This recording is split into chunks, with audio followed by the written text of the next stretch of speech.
Pautes de catalogació del Cook en RDA, part 6. Les novetats per la 300 són el no ús de les abreviatures, P. IL, LAM, etc. A més d'això, a la pauta hem cregut important donar algunes recomanacions per unificar criteris. És a dir, posarem que és una pàgina quan tinguem fulls de doble cara i considerarem que és un full quan estigui a una sola cara. Useu el terme aproximadament quan no sabeu exactament el nombre de pàgines, fulls, etc.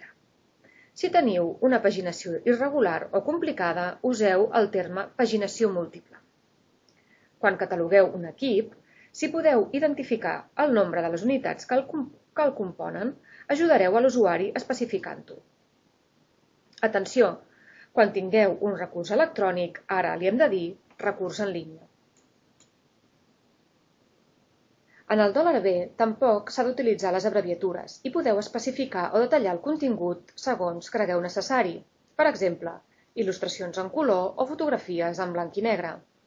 En el $C, en RDA, seguim usant CM, perquè s'ha de considerar com un símbol i no com una abreviatura.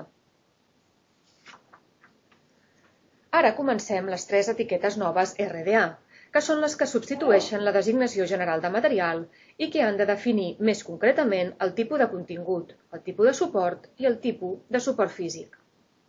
A molts de vosaltres ja us hauran explicat aquestes etiquetes en els diferents cursos que hagueu pogut assistir, però repassem una mica. A la 336 heu d'indicar el contingut del recurs que esteu catalogant.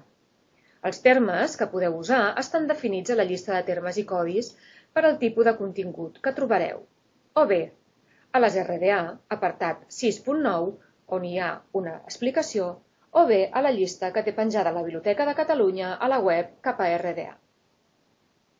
Si copieu el registre d'una font en anglès per saber com heu de traduir el terme, heu de consultar el document de les correspondències o traduccions que trobareu penjat a les pautes del Cook.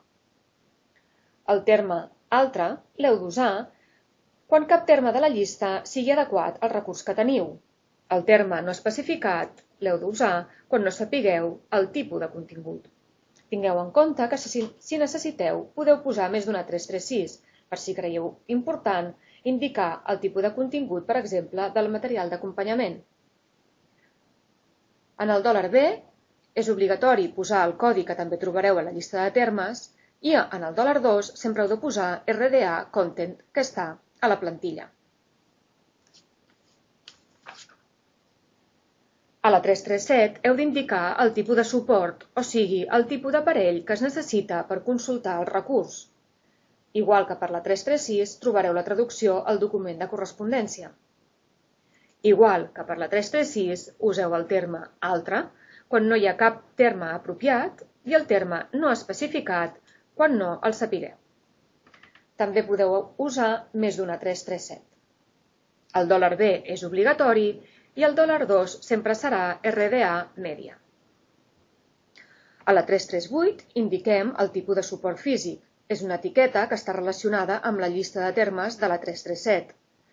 Per cada 337 podeu utilitzar una llista de termes de la 338.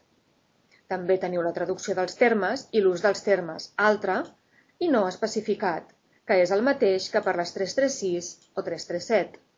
També les podeu duplicar. El $B és obligatori i el $2 sempre serà RDA Carrier. Vegeu els següents exemples.